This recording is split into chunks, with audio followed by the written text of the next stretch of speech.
Hello! I'm glad that you're back. I hope that you're glad that I'm back too. The title of our talk today is What is a Renaissance? Part 3 of 5 parts, so we're making good progress. Our Renaissance of the 21st century is not limited to tackling the challenges of climate change. It encompasses every aspect of who we are today and where we are going.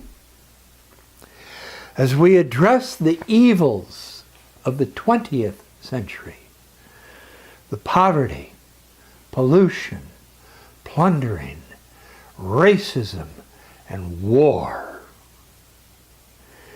we must focus our attention on an evil which we ourselves have created and have nurtured for centuries: the hatred of one group of people toward another. Young people of the world, we don't have time to be fighting with each other anymore. Either we work together to save the planet we live on, or we are doomed to decades during your lifetime of monster storms, droughts that parch the farmland, increasing heat which will make the summers unbearable, the proliferation of a multitude of diseases, migrations of climate refugees who are not going to stop and present their papers at anybody's border, and battles over resources, battles which will become wars over resources, wars which will be fought at some point with nuclear weapons. Young people of the world, is this what you want? No.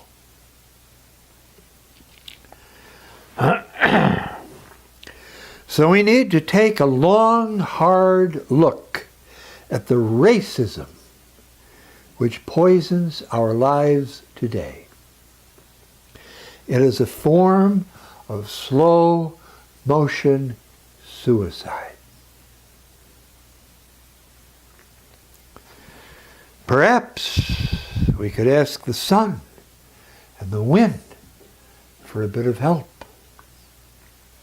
The sun, you see, shines on every child's uplifted face, everywhere in the world. And the wind will raise into the sky every child's kite, everywhere in the world.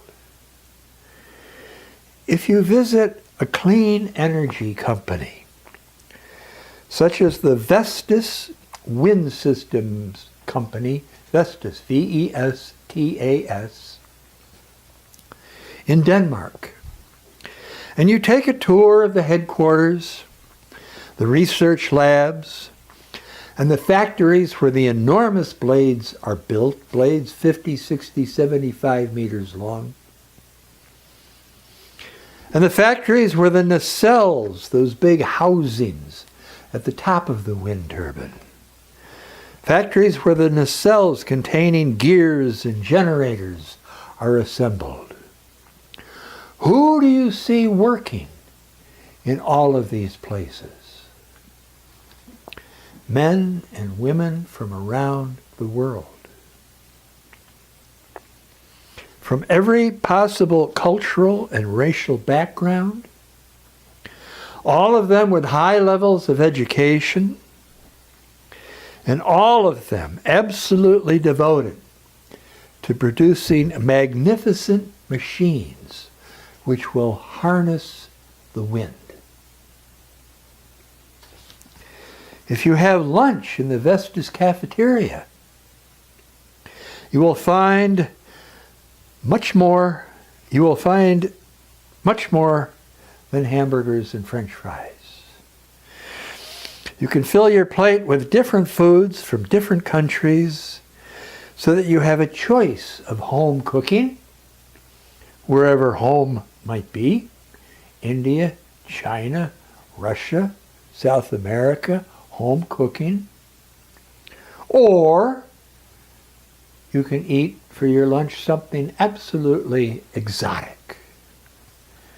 Some of the food honors various religious traditions.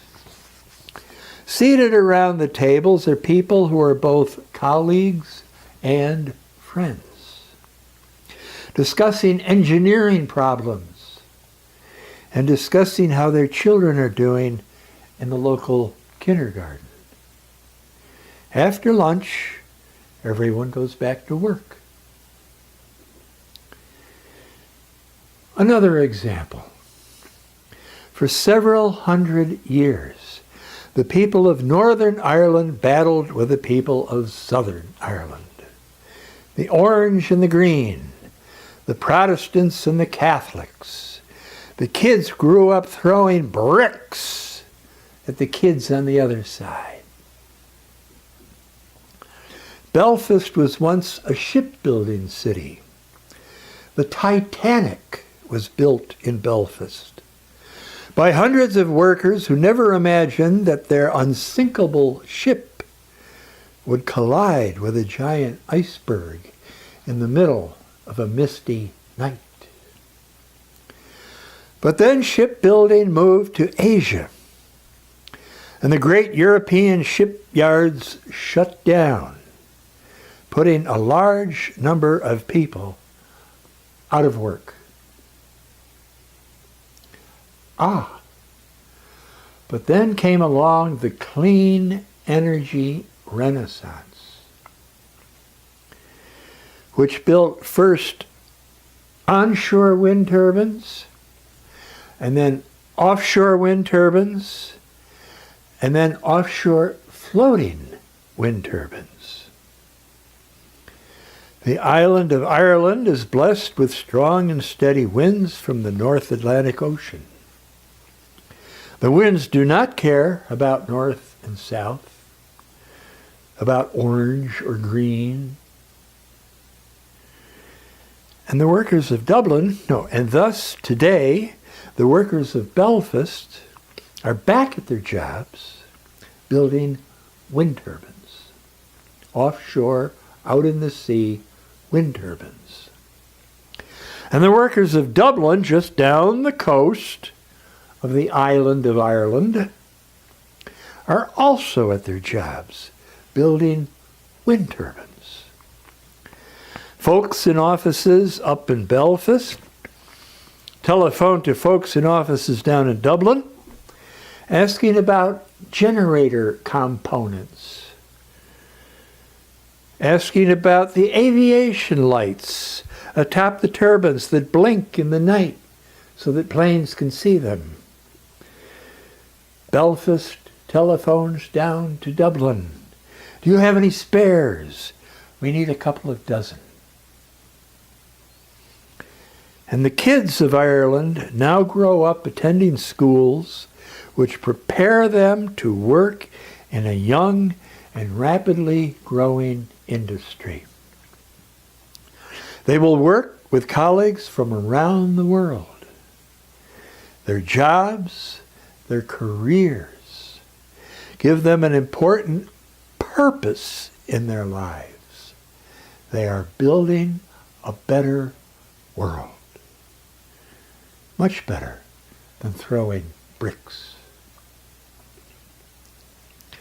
Now imagine the level of international cooperation needed to build the global electricity grid, which will receive the energy from wind farms and solar collectors and tidal turbines around the world, and then deliver this clean energy to cities and towns and villages around the world, so that every school and every medical clinic is well lit and busy.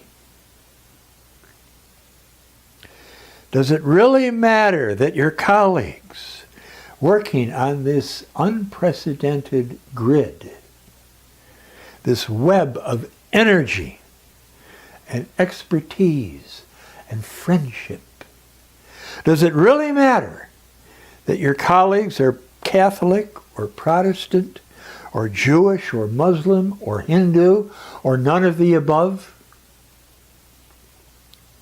They all speak the language of kilowatts and volts, and they all, in their own way, are grateful in their hearts that they are part of this unprecedented human endeavor, which brings the benefits of the modern world to their families, to their communities, to their farms and their forests, and to their seas.